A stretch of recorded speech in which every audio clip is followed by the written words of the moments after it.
Hi, and welcome to another ISOOSI Chat, our regular Tuesday roundtable discussion about search, social, and all things marketing. I'm Carlos Fernandez, president of ISOOSI, an ISOOSI Research Engine, and today we're going to be talking about how words shape brands. And joining us today, we have two very special guests that know all about branding and copywriting, and how words that we use every day help define our brand and positioning.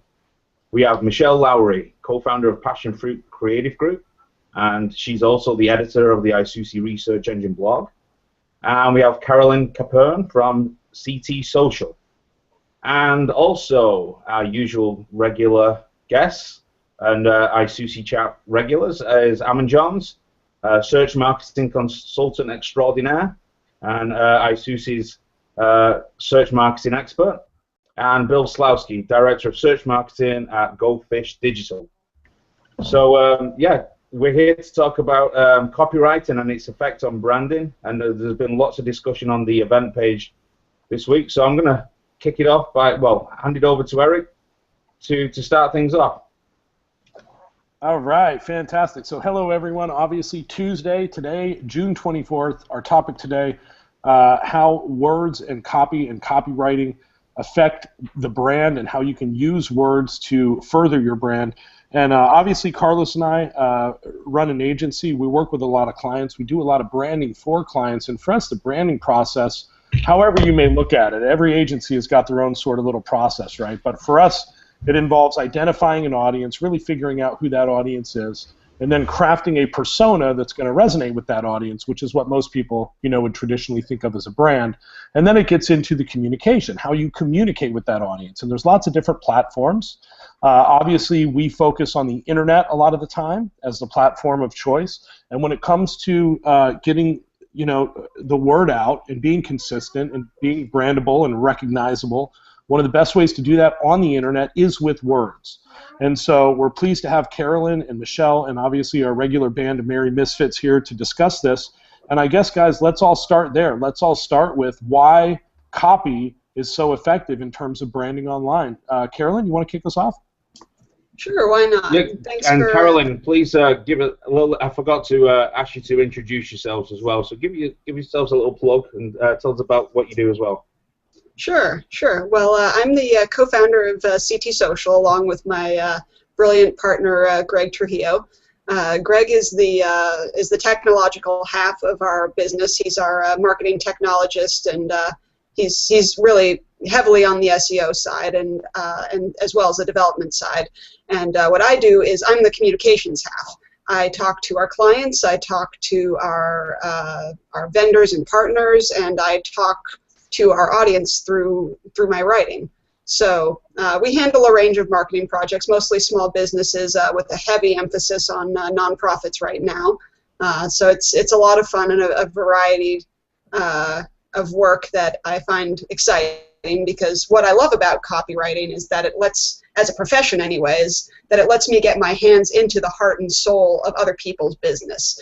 I was one of those kids who never really knew exactly what they wanted to do.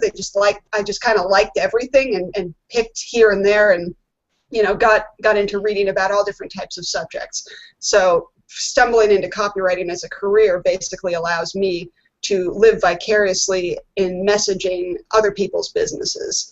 So, and that's what I love about it, and that's what I think the power to really express the message at the heart and soul of whatever the business or organization is. So.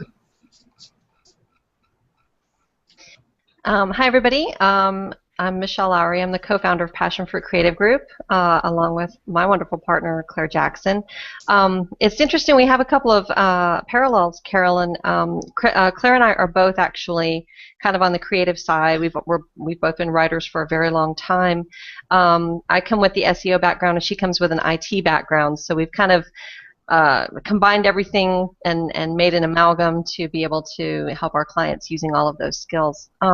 What I like about doing that is being able to apply not only what I've learned about writing and marketing, but a lot of the subtleties that come with it.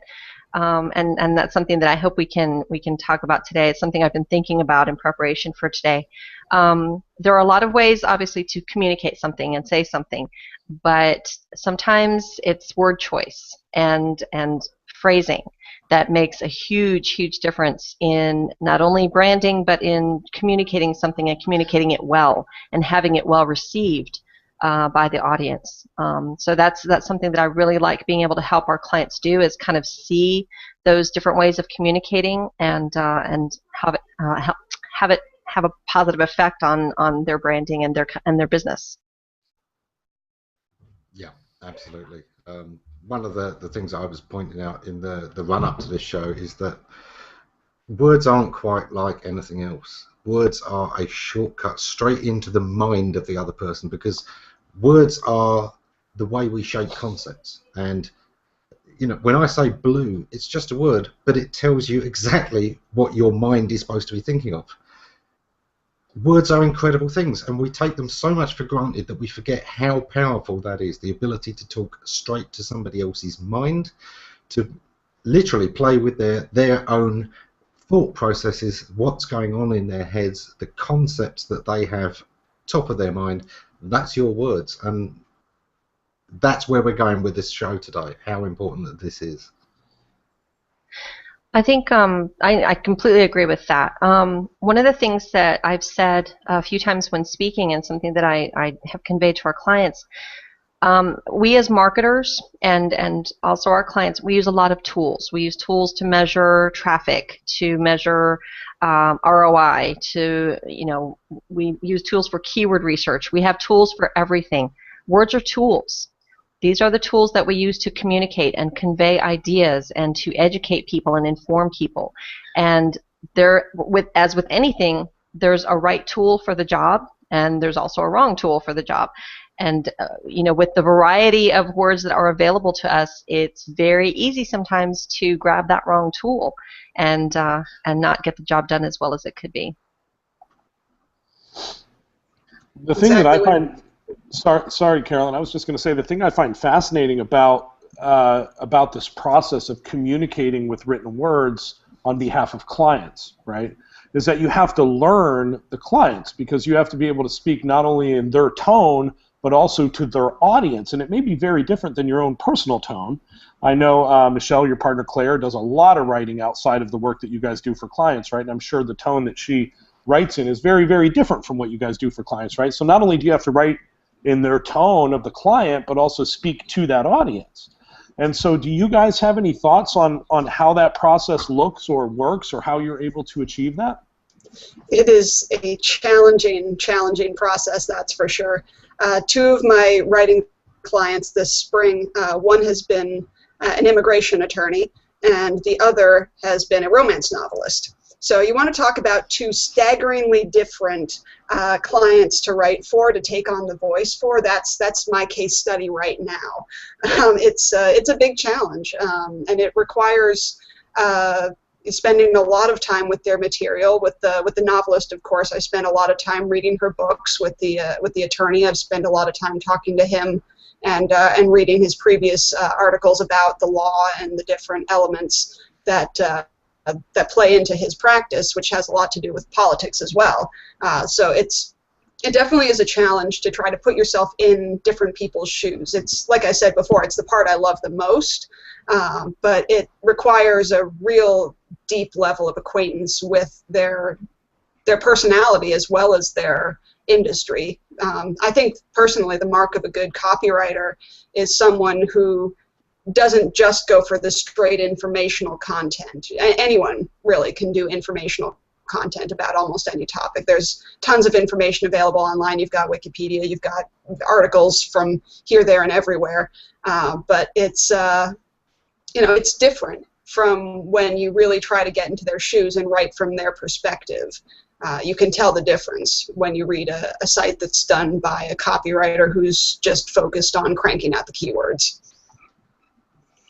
What's your process in terms of getting to, because obviously to write, you're almost kind of writing as them, as they're your client. You have to get to know them and build a relationship. It's like, have you got a quick way of, compressing that timeline. Obviously, you can't get to know them for 6 months before you start, writing for them.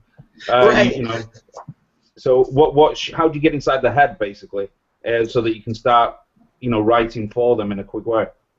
My ideal scenario usually is just to spend time with them in person as a priority, even 1 to 2 hours, just spent not only kind of shooting the breeze and just getting to know their voice and style personally, but also, of course, to ask them specific questions about the nature of their business priorities, and things like that.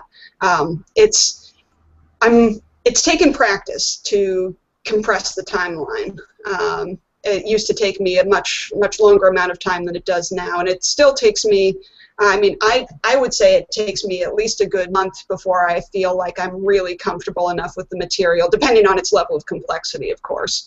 The immigration attorney would be an example of one where it took about a month and a half to transition in, because, boy, that subject matter is dense. It's very difficult to wrap your head around. And it's very technical, and you have to try to convey it to people who may or may not speak English. So that took a while, whereas the romance novelist is fairly non-complicated. I mean, we have the same issue. I mean, probably not to the same extent.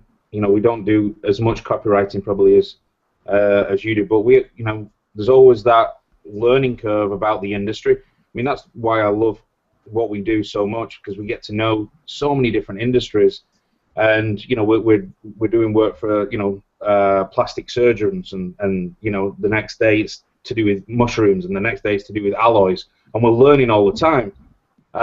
We have some clients that definitely need a much more stricter review process, especially when it comes into medical practices and procedures, and the people where it's less so, there's less of a review process, but it is difficult to get to know not only the person but the subject matter as well.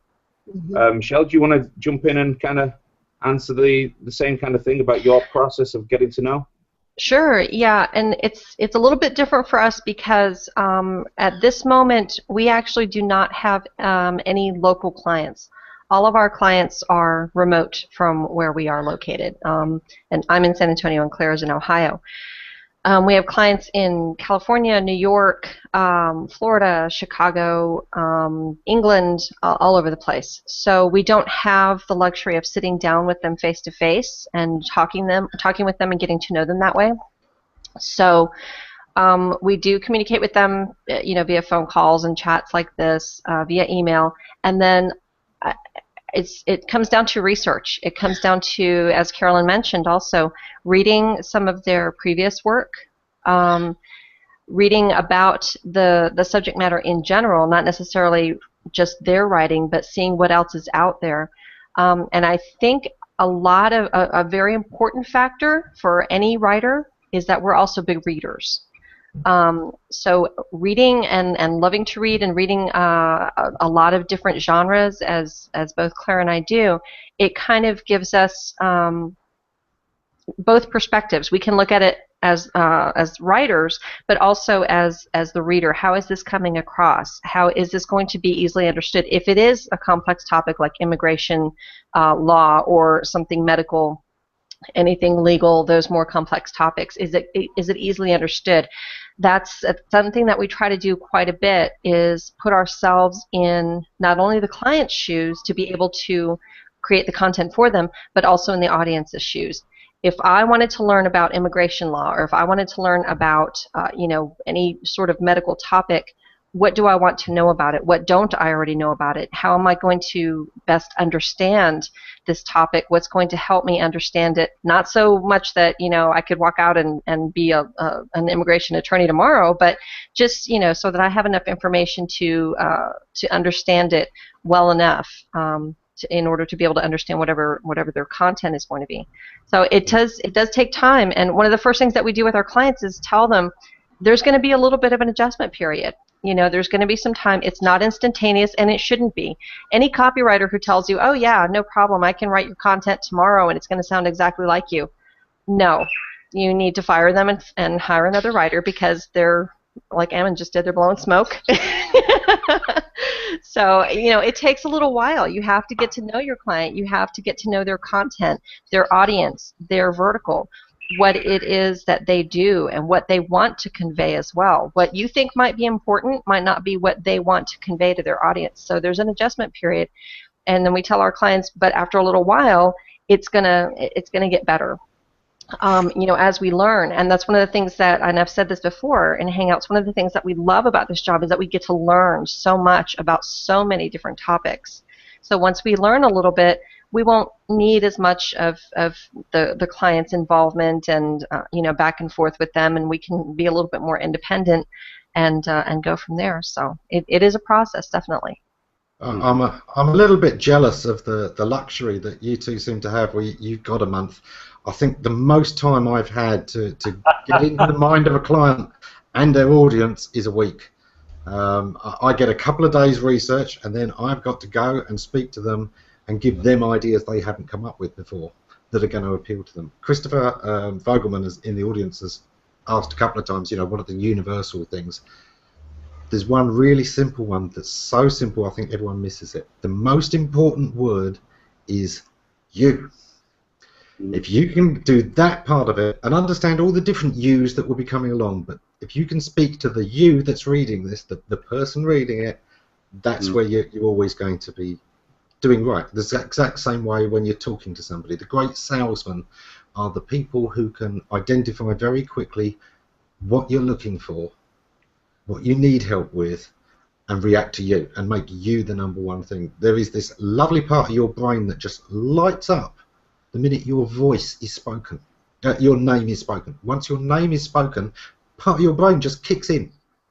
And this is absolute, and you is almost as good. It's not quite as good as having their name, but of course we can't speak to everybody by name through a piece of writing in advance. You. And if you can identify core things that make them identify with it as well, so that they can feel that you're not just talking to a generic you, but them. You understand their pain points, their story, where they're at, what their aspirations are. Bingo, that's it. That's where you want to be. One of the most frequent, I'm sorry, Eric. One of the most frequent instructions that I've given writers as an editor is address the reader. Because sometimes people tend to put themselves in a mindset of they get a little bit nervous. Okay, I'm writing something now for an audience. It's not just an email to a friend. It's not just my own blog post. I'm writing for a client and for their audience. So I need to sound very formal and very erudite and very I need to use these big words. No, you really don't. You're just talking to people, and the more that you're able to convey those ideas and that information in a personable way that they can relate to, not only are you going to get a better response from them, but it's going to be more easily retainable by them as well. Yeah, I love that. I love that. I mean, what I was going to say, and I'm sorry if we jumped in at the same time, Michelle, but what I was going to say is, that's probably the most common question that we get asked when we're asked to speak or when we're in public is how is there a formula we use when writing for conversions, when writing landing pages or sales pages or selling products or e-commerce or whatever. And there is to some extent, like Ammon had mentioned, and Chris asked a ton of questions about this, words like you work great, words like because work great. There's a short list of words that are very effective, but I hesitate to tell people that because just using those words is not going to help you. It really, like you had just touched on, Michelle, and like you had mentioned as well, it really comes down to a conversation and a deep understanding of your audience, and not just the words, but also the tone that you use, the grammar, the punctuation, and the style of writing. And so when Carlos and I work with clients, we typically try and look at the language of the writing in two different ways. We look at the language of the market or the language of the industry. And as a good example here, Carlos and I met a guy when we were in Vegas for PubCon last year who worked in the pickup artist community. And he had a ton of different acronyms that we had no idea what they were, right? But everyone in his industry will be very familiar with them, right? And if you're not going to ring true. If you're writing to that audience, you have to know the language of the market. And then, the smartest thing you can do to really build a brand is to create your own language around your own products and business, right? This is why Lady Gaga calls her fans little monsters. Or another great example of this is the Grateful Dead. They created an entire language. There's a book about it, actually, called Marketing with the Dead. That's a fantastic book, but they invented the name Shakedown Street. They invented custies. That's what they called customers. They invented deadheads and all these different terms and words that kind of build this sense of belonging, this sense of community. And if that touch and that physicality and that realness is missing, you can use all the words you're supposed to use all you want, and it's just not really going to amount to a hill of beans, in my opinion. And I'd love to know what you guys think of that, because that really is the core of branding as far as Carlos and I are concerned. Yeah, absolutely. It's a thing that we all do in groups. We come up with terms that are references to things we know that bring us together as a group and exclude outsiders. It doesn't matter whether you're kids and you've got a nickname for somebody, and all knowing that nickname, that shows you your group. That's your core thing. And developing our thing, or being able to spot an audience that we want to reach who has an identity and has some of these words and speaking in their language, yeah, those are two very powerful techniques for making a connection. You've got to be careful, though, that you're not definitely, your overall brand isn't an outside group to them and you're just trying to speak down with the kids. It's not going to work in that way. You've got to find your language, find a group you already connect with, and then show how deep that connection goes. Mm-hmm. You're just saying, Eric, after you, Bill. All right, thank you. The single word I like to use, other than you, is why. Why does the client do what they do? What's important about it? What's something that their audience is going to relate to? Yeah, that's influenced by a TED Talk I saw, which I think is worth people watching on how people relate to other people based upon the core of what's important to them. And I'm going to share a link to that video. I got a book from the same author, and I'm not trying to pitch it. Then you can see that it's no good showing the screen. Show the camera. There you go. There we go. Lovely. I've got to show the camera? Oh, no. No, you need to make a direct connection with your audience, in other words. Okay. That helps. But the people I work with, they know by now that's the one word that's important to me. Why? So the salesman doesn't tell me this is this type of thing. They tell me this company does this because they care about this and they care about that. And these are the things their audience can relate to. And when I do stuff like write up a document on how they might want to interact with other people on Google Plus or other social networks, that why, as to what they do, why, and drives maybe how they should interact with people. I think I want to get back to one of the examples that Eric mentioned with Lady Gaga calling her fans little monsters. I think, Ammon, what you said is very important, that you have to make sure, and Bill, that you have to make sure that you are relating to the already existing audience. However, when you're talking about branding, you also have an opportunity to build a brand new audience. There was no group of people who referred to themselves as little monsters before Lady Gaga came along and decided to start addressing them in the way that they were used to being addressed, and then she was accepted into their tribe, and now they're all a little happy family. No, she was the one who coined that. She was the one who created it and gave her fans a nickname, and that's how she brought them in, was by making them feel connected to her, making them feel included. And it's funny to think of it this way because it being little monsters, but it's like a term of endearment that she assigned to them. So she created that, and now they call themselves that too. But like I said, it wasn't like that before. It wasn't like that before she created it. So she stole that from us. She stole that from us, Michelle. Carlos and I have been little monsters for years. I think Carlos has been calling you a little monster for years, probably. Carlos, do you remember, Eric? Do you remember when I started that online? We've talked about it a few times, but that employment agency getting people over to the Caribbean, and everybody called themselves Jitsers, and it was this big, and it grew and it grew. It ended up like we had a party or two on the beach, and there was probably about 30, 40 people that we'd got from Canada and England who'd all got jobs through through the website that we'd created, and who had all relocated to the Cayman Islands. But it ended up being a real community, like actual people, people living in the Caribbean because of the website we'd created. We were all calling themselves Jitsers, and it was pretty cool at the time. So we built our own little following.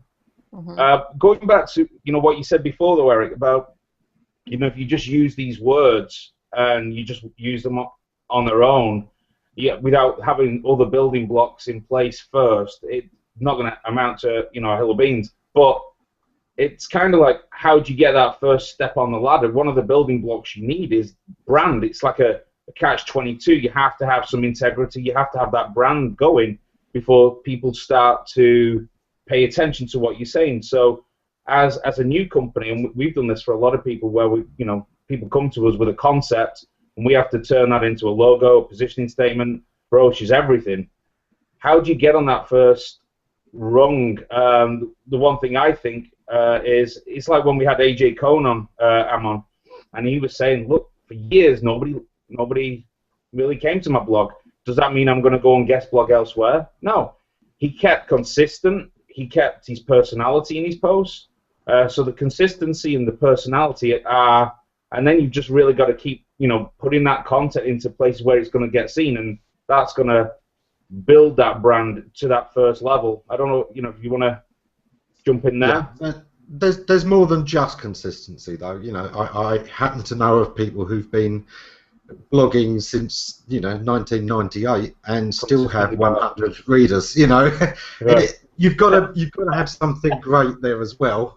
Otherwise, you're just blogging for your friends and family. AJ has a keen insight. He has interesting things to say. So, the rest of it is things that's going to make it work most effectively. And, of course, what he was particularly doing was making sure that he was going to own that. I'm not sure that's always that much of an issue. I'm probably most known for things I do for other people. I spent years writing at Create Site forums. Over 10,000 posts of free information on SEO, sometimes to incredible detail, was given away on a domain I didn't own, that I didn't have a stake in or anything. Doesn't matter. I was still building up me, and I think one of the nice things about semantic search is we're hoping that is going to become more and more something that the search engines can determine as well. Particularly if they do start to pay attention to authorship, they may be able to transfer the fact that this person was really important here, therefore that some of that importance should probably carry across to them here, and look at those kind of things. We're not there yet, but we're hoping that's the way it's going to go, because that's the way humans work. There are people who've been following me for years for things that I wrote in places where I didn't have to own it. I didn't worry about walled gardens. You don't find me worrying about building up my blog or building up my own channels in things. What's important is what I've got up here, because that's what people are going to hire. And it doesn't matter whether it's my blog or not. I think your explanation, Ammon, is that you understand your persona and your positioning and who you are and who your customers are. And so that really is, brand. Yeah, I mean, and that really, I think, is, Carlos knows the way I would answer this question, because he and I have used this process for years. For us, it all begins with understanding that a brand is much more than a logo or a sentence. And we educate clients on this all the time. We work with people, and a lot of business owners do this, and it's just through not knowing. It's not through any evil or bad intent, but they're like, all right, I'm starting a new business. I need a logo. Let's pop on Fiverr. Let's head over here. Let's go, and we're going to get a logo. And then they're like, all right, we need business cards. We need our business cards, right? And that's not the process that we undertake at all. You know, for us, it starts with research. It always starts with research. And, you know, back in the day, it was much, much harder to do the sort of research that we do than it is today. The internet has made it much, much easier to do research. But you still are going to wind up in situations, if you're working with clients, where you're going to have to ask a lot of questions that they're not going to know the answer to, or they're going to think they know the answer, but it's the wrong answer. And they may not like it when you probe for the right answer. But you really have to understand who the customer is before you can kind of craft an identity and a persona and an offer that's going to resonate with them. You have to understand who they are. And so that kind of, to us, is educating the client as to what a brand really is. It's more than a logo. It's more than a positioning statement. It's more than your colors. It's the essence of all these different things wrapped up into the emotion that you evoke in people when you communicate with them, right? Howard Stern's brand is that he's a jerk. You know, an opinionated, outspoken jerk, right? And that's evident in every single touch. If you listen to his radio show, if you go on his website, if you look at his banners and his billboards and his marketing, it's all consistent with that, right? And so for us, it's about that. It's about understanding, before you can start worrying about touches and platforms and content and media libraries and images and logos, you have to have a deep understanding of who your customers are and who you're going to be to them. I think that's really important. I think also something else to keep in mind with that is there's a very fine line between appealing to your audience and pandering to them. You definitely want to appeal to your audience. You want them to like you, like what you're saying, like your product, like your service, like everything about you. But there still has to be the individual identity.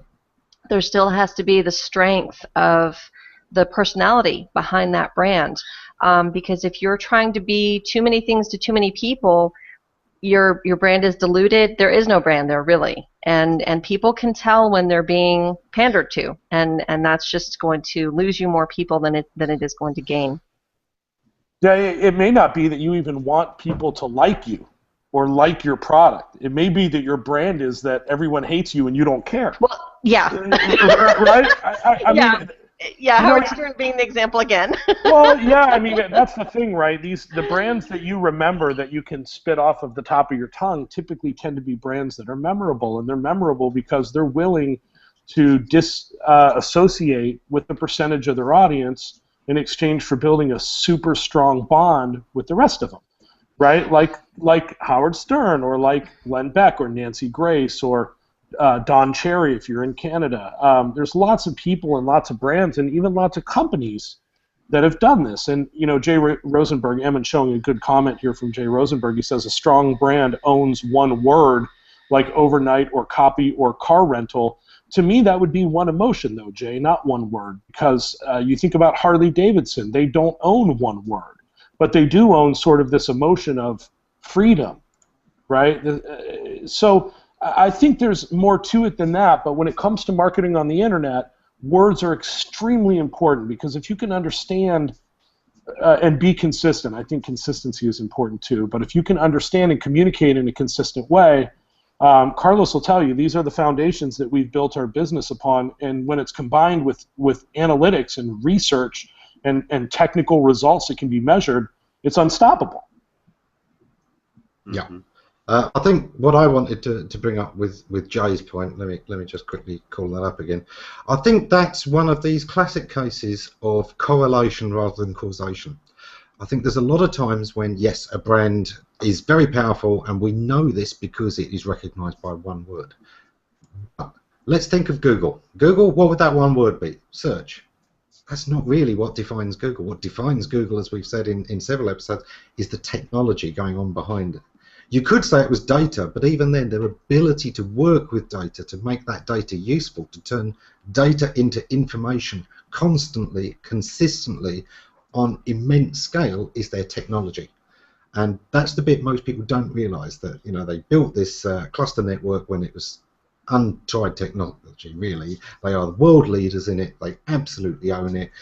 Ex-Googlers have gone on to be teaching this all over the world, and now most of the biggest sites in the world use cluster technology when they didn't used to. It used to be, you know, you'd buy $1 million machine with $500,000 worth of licenses for the software on it, and the idea of running things on cluster networks just wasn't, you know, that kind of scalability wasn't done.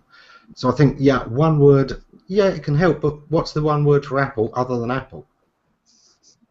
You could have 2 words, not Microsoft. And that is a large part of their thing. You know, when Microsoft wasn't that great. Yeah. I think Apple's more of an essence. Again, you know, you're talking to this essence of being a rebel, being willing to break the mold, thinking differently, right? But it's more of an essence than a word. And you know, to further that example, what would you guys say about Southwest? Cheap, economic. I mean, what is the word? We know what it feels like, but we have a difficulty in putting it to words. I think that's why it's, I mean, you know, we used to do this. We used to do it with clients, Eric, as well. We still do. But, you know, and it kind of sounds silly to do it, but just having open brainstorming sessions where you all shout out words. We used to do it with a bullseye, if you remember, with clients, Eric, and kind of getting words that were closer to the center, a bit further out. Mind mapping. Every company should go through those processes of getting a team, whether it's a marketing team or a bigger divisional team, and all not being scared of shouting out words that you want associated with that brand, words that you're striving for, words that you want to get recognized, you know, for. Not just words that you want, you know, product kind of related words that you want to be associated with, but emotional words, you know, trust, things like that, transparency, things like that. Yep, love that. The words, you know, getting back to what we started out talking about, yes, words are very important, and yes, many brands do have 1 or 2 words that are associated with them, but it's not just about just those words. It's about the emotion behind them or what those words are conveying. Overnight, what does that mean? Well, when you have something important that really needs to be somewhere at a certain time, this brand can help you do that. It's not just a matter of the word itself, it's the meaning behind it and what it means.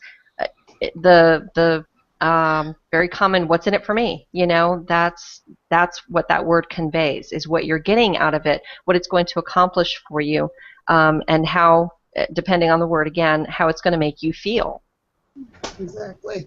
The essence of the story is really what defines the direction of the words. You could choose any number of words and apply them to any different number of contexts, but it could still be incredibly ineffective if it doesn't have a strong brand behind it. You know, just trying to place, like she said, that overnight delivery. That's the father who needs to get his daughter's asthma medication to her tonight so that she doesn't have an asthma attack tomorrow. You know, it's everything, and it's trying to tie everything back to those core needs, the need for strong relationships. If you can talk about something, if you can use words that emphasize a relationship problem that needs to be solved or a relationship advantage that needs to be played up, that's good. If you can talk about and tie it into the elements of your finances, your material well-being, your overall health, all these core things, the core needs that are common to everybody, that's where you spin off the story, you spin off the scenario that you choose the words from that then define your branding. So it's a very involved kind of process, and I think it involves a bit of trial and error, honestly, with a lot of brands. And I'm at this point in my career, I'm a little bit torn between which is a bigger challenge: branding a company with words that has never done it before, that has no branding, no messaging, total clean slate, or branding one that has been in the business for a while, has some kind of idea about what's going on, but has a very cluttered and messy vision that doesn't always work together into one neat vision. They're both different kinds of challenges. Wouldn't you say, Michelle? Yeah. Oh yeah, definitely.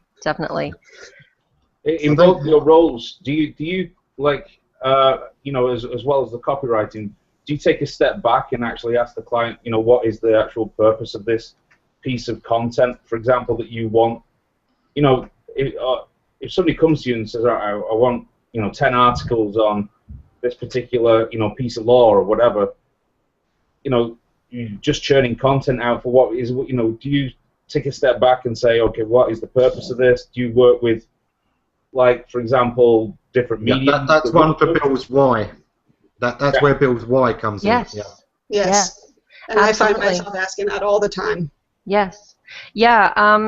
You know, we've encountered clients who they are so overwhelmed by the idea of having to produce their own content, or they just don't know what to do with it. They just want to hand it off and here, just write us some content, and we don't want to know about it. You know, we'll send you the payment, and we just need it done.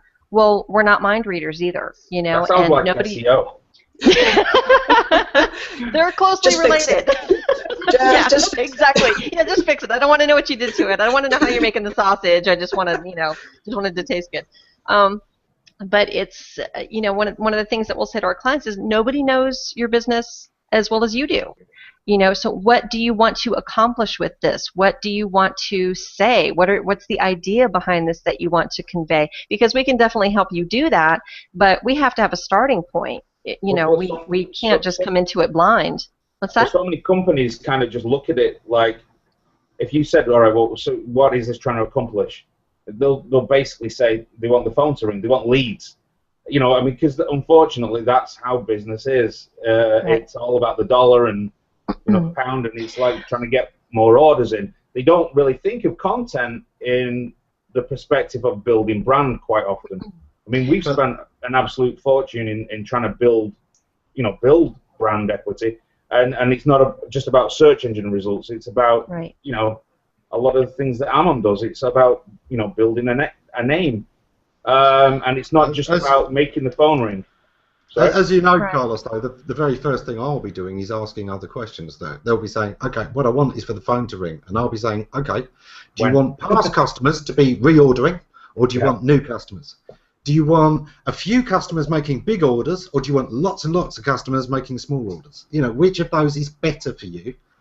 Because that then helps us steer exactly where we want to go, exactly who we're going to need to reach, and with exactly what story. So always the first thing there is narrow it down, get more questions. Don't start to do anything until you've run out of questions. Right. Straying away from, I'm sorry, Carolyn, go ahead. I was just going to say, it drives me crazy when clients, when we're talking with potential clients, and I ask who their audience is, and they say everyone. And I said, no, it's not everyone. I promise you, no matter what you think, it's not everyone. There are people that you don't want, even if you have a product that you think will serve everybody. There are people you don't want to buy it. So let's start to ask questions that exclude a few people here. Do you have geographic constraints? Or are you strictly internet-based and could technically serve anybody? You know, questions like Ammon said, do you want a few calls or do you want a lot of calls? What size of people, what demographics. I often bring it right back to who were you trying to help when you first had this idea for this business? That's good. You know, what's your mission? You know, when you first started, what drove you into it? Something drove you into it. Yes. Like with my immigration attorney client, he was himself, in fact, an immigrant.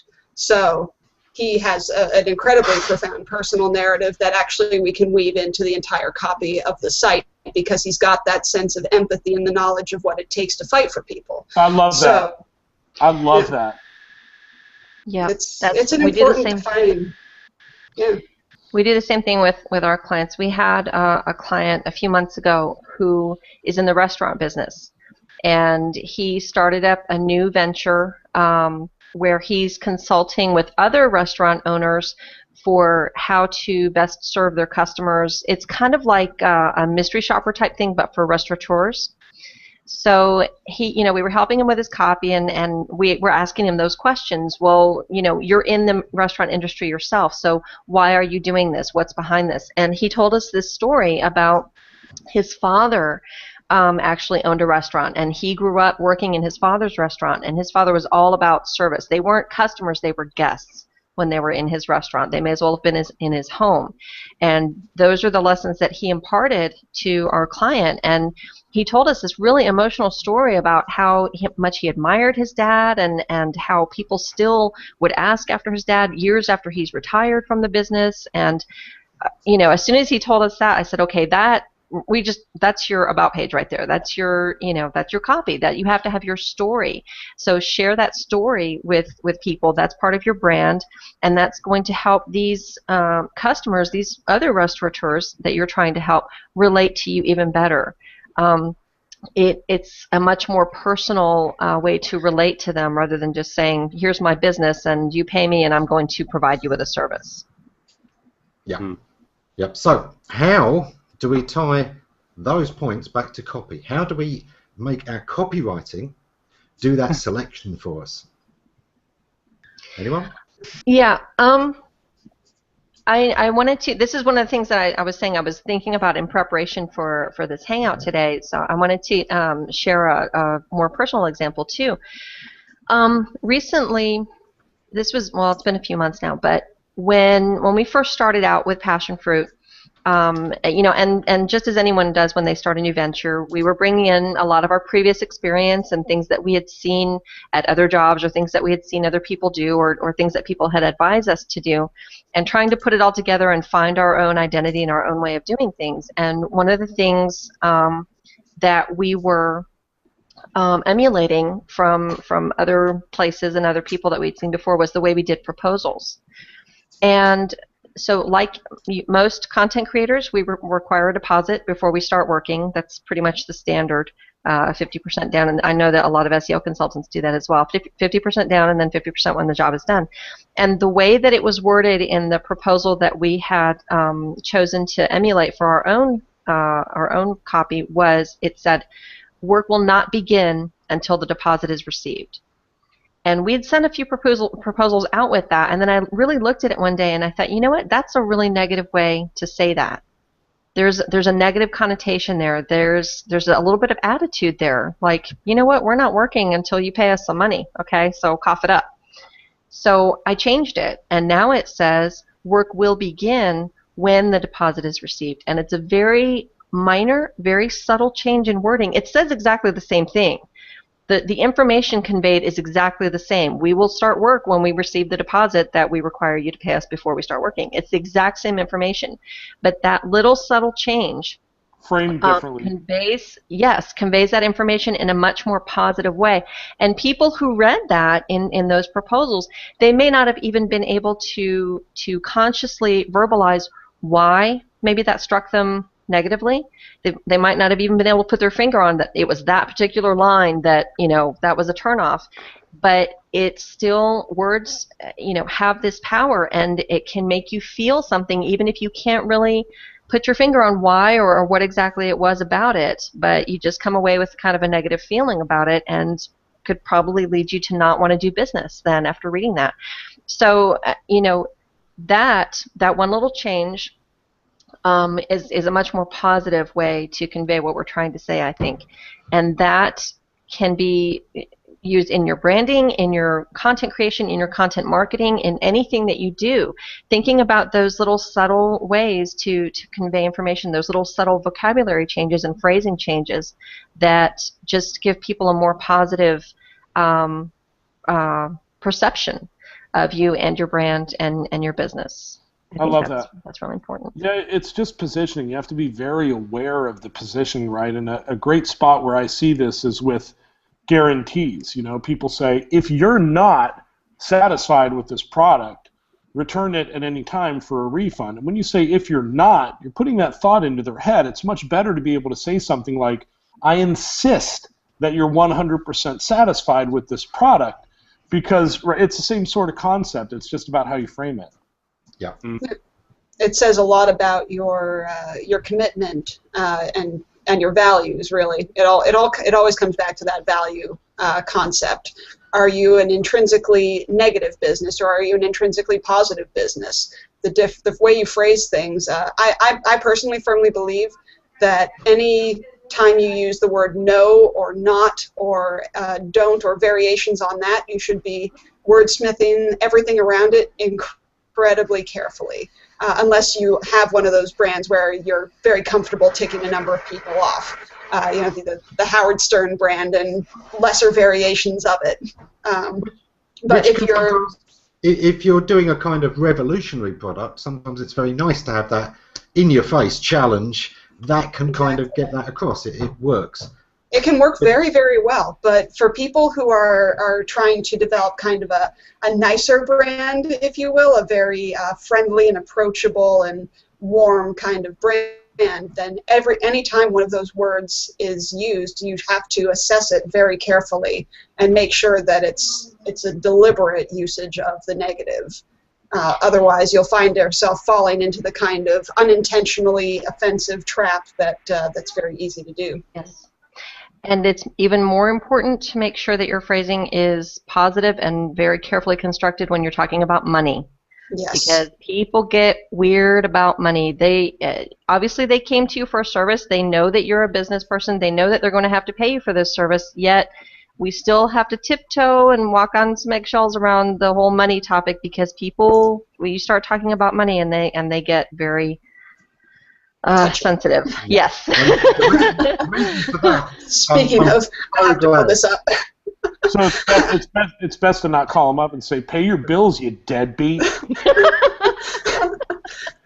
No, that's what I have my business partner for, actually. We want a company that serves us. We're perfectly happy. But we don't want that company to be interested in money. We want that company to be interested in us. So there's one of the things you must understand when you're positioning your business. Don't be positioning your business, be positioning your service. Be positioning what you're doing for them, and then they're happy to pay the price tag that's involved. But they don't want to be just thought of as something you're squeezing for money. Right. Yes. Who'd have thought that, you know? Yeah, it's that's actually something that's very difficult to convey sometimes to some clients because they do come into it asking for content. They come into it asking for copy. They don't come into it asking for communication and brand perception and value and relaying of their mission and communicating with their clients. They're not thinking about those things. They are seeing it very much as a commodity. So we're getting back to the client education that has to take place at the beginning. You have to explain to them what it is that you're doing with creating this content and why. There's the why again. Why are we creating this content? It's not just words on the page. It's going to accomplish something, and that is where the value is. That is what you're paying for. It's not. You're not paying for words. Anybody can produce words. Anybody can buy words. Big deal. But those finding someone who is able to recognize those subtle changes and those little subtleties in vocabulary that Carolyn and I are talking about, that make a difference in how people perceive you and how people feel about you and your brand, that is what you're paying for, and that's what you have to be looking for, not just the words. Yeah, I think there's some conversation going on in the thread about the use of negatives and the way that it's processed.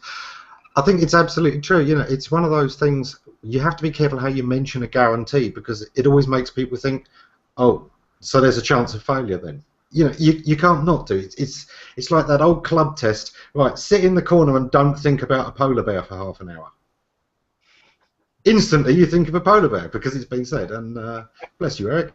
It's one of those things. So be careful even what you bring up, or at least in the way you bring it up.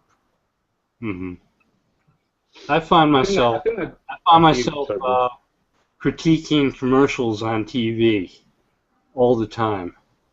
I wouldn't have said that way. Why did they mention that? Yes. They focused on this instead. Yes. What are they selling again? Yeah. That thing about being careful of words, though, Ammon, I think that goes for every single word that is out there about you. I mean, if you are using overnight, and that is what you want your brand to be associated with, and 40% of your deliveries come after 3 days, you better stop using the word overnight. You've got to be able to back your words up with the service and the quality of the service. Otherwise, it's going to start turning around and bite you. So every single word that you use is, extremely important. We've got 5 minutes to go. Do you want to do a little bit of a wrap up? Ammon, do you want to kick us off? Okay, yeah, sure. Right, well, it was a big topic today, and I'm sure we all agree we've only scratched the surface of it. We will be following up with a lot more shows, so don't worry on that. I think we've certainly got to a lot of the basics that, you know, words are concepts that are reaching straight into the brains of people, so you need to be mindful about what you want to put in there. You know, those words that you use have associations. They are raw concepts. And if you very quickly start to be defensive in your language, that can work in an area where you know your market is already often bitten and shy and worried. Yeah, those reassurances up front, great. If that isn't their primary concern and you're pushing it, it makes it look bad. So understanding your audience and their position, their worries, is also absolutely core to this process. Carolyn? Well, that was I think that was a great summary of it, and it is a really dense topic. I mean, we didn't even get into the discussion of say words in video versus words on images versus words just in print, and words written for search engines versus words written for people. And the piece that a lot of copywriters have to make with the fact that people aren't reading every single word you write. People are getting the gist of it and they're moving on. And it's you know, it's a challenging profession, but you know, everything that we discussed today, especially when it comes to the need to carefully craft everything you say, regardless of the medium, it all comes back to that. It comes back to your story, and it comes back to your values and what you're able to present through the words you use. And the more carefully you choose those words, the more strategically you search for that bullseye where you have that perfect word that perfectly encapsulates everything you are. That's when you know you're hitting your right mark on branding. Michelle? Yeah, I love that. That's excellent, Carolyn. I think the only thing that I can add to both of those would be to have a little bit of bravery in your branding.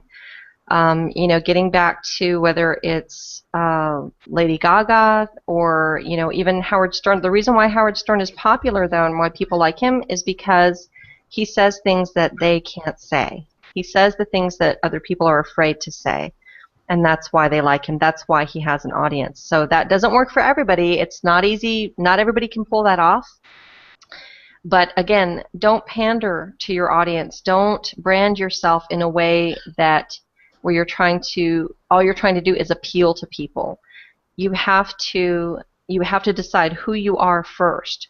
Who you are, who your business is, who your company is, what your mission is, what your values are, and find a way to convey those things either in a positive way, or if that's the way you decide to go, in a not so positive way, if you can make that work for you. But that's really difficult to do, so a word of caution there. And again, just realizing that you know, words are powerful. They're powerful tools, and it takes experience and a good knowledge of writing, and you know, everything that goes into writing, not only just the grammar and spelling, but the communication and the subtleties of it, the subtleties of vocabulary and phrasing. Those are the things to look for and to strive for, rather than just trying to focus on one word that you think defines you. So know who you are, but most importantly, know why you are. Is that right, Bill? That's a good start. Why you've chosen those things. I was going to mention that I remember 8 to 10 years ago, there were a lot of marketers who were trying to do things like set up street teams or evangelists to go spread the news of their products, their brand, or their music as evangelists, which is something that sort of grew out of the punk rock scene in the UK a number of years ago, where bands would make buttons, stickers, posters, give them away, you know, and companies like Nokia wanted to capture that lightning in a bottle and have people talk about their smartphones that way. You know, Apple probably succeeded with the iPhone, getting people talking about something they love with a fervor and a passion, without necessarily putting the exact words in their mouth, but doing a good enough job of capturing the essence of it so that they did share that, and they still do.